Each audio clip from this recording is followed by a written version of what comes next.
A young boy with absent or dead parents is raised by a cruel aunt.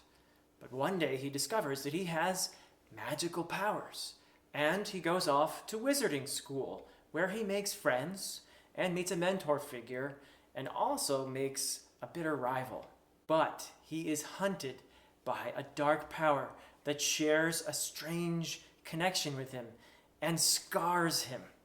And anytime he is near that dark force, the scar aches.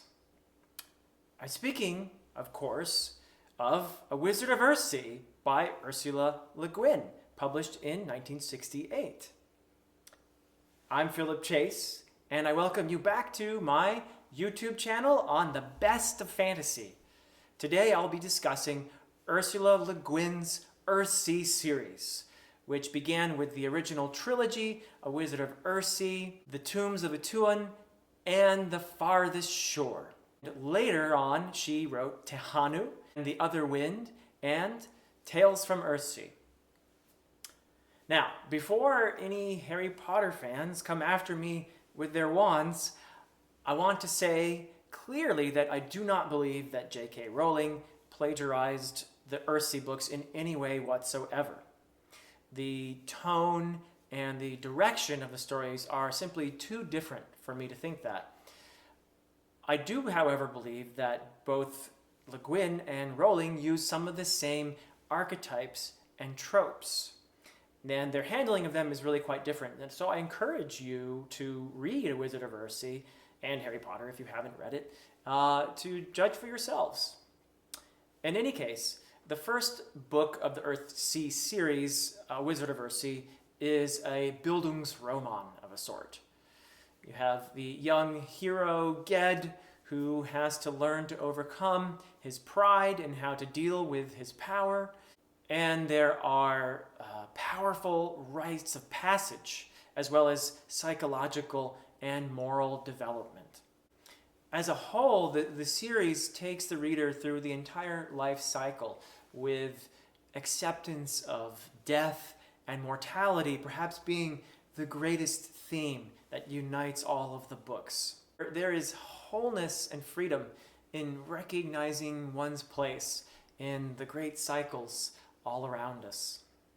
The books show how exploring the subconscious through fantasy with its archaic prose and its imagined worlds is more powerful than attempting it in the language of everyday life. Another important point about the Earthsea books is that many have pointed out the influence of Daoism in the books. And you probably know a little bit about Daoism, the yin-yang symbol, for example. Perhaps this is best illustrated by the epigraph that begins the first book, A Wizard of Earthsea. I'll just read that little bit for you. Only in silence the word, only in dark the light, only in dying life, bright the hawk's flight on the empty sky. In Earthsea, there's a lot about living in accord with the universe and nature's cycles, not seeking to impose one's will on the world, no greed for life or power, because such things bring imbalance to the world. The mages of Earthsea must maintain balance. It's about understanding that light and dark, earth and sea, life and death are interdependent, necessary sides of one another. Magic, which works through language and knowing the true names of things, must respect that balance. Diversity is another prominent aspect of Earthsea, with the mainly Hardic people having various shades of brown and darker skin. There are some lighter skinned people, the Kargs, for example, who seem to have a kind of a Viking type vibe to them. But Le Guin's connections with her family to anthropology are pretty evident in the creation of cultures. There also are some pretty strong female characters in some of the later books, not so much in the first, but in the second book, Tenar, in the Tombs of Atuan, is in fact the main character, and later in Tehanu, in the book named after her, is an important character, and Tanar reappears there as well. These female characters challenge the status quo, the patriarchy that dictates roles for them. So they are strong, admirable female characters. And also there are dragons, which are connected through magic to people in Earthsea. In fact, the language of magic is the dragon's natural tongue. So it's kind of interesting to see what Guin does with magic in her world. And anyone who goes to the island of Roke to learn magic, as Ged, the main character, does in the first book, must learn this language from the master namer. There are various masters of the school who specialize in these disciplines.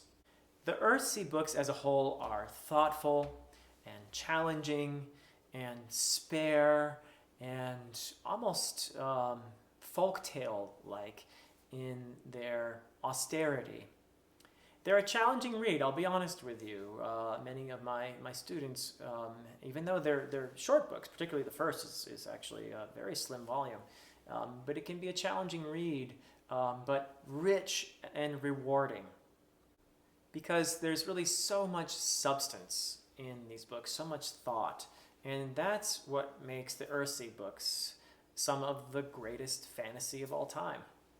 In my next video, I will be discussing some of the other greats. I'll be moving on to some more contemporary, perhaps, authors, probably looking at Neil Gaiman, Brandon Sanderson in the near future.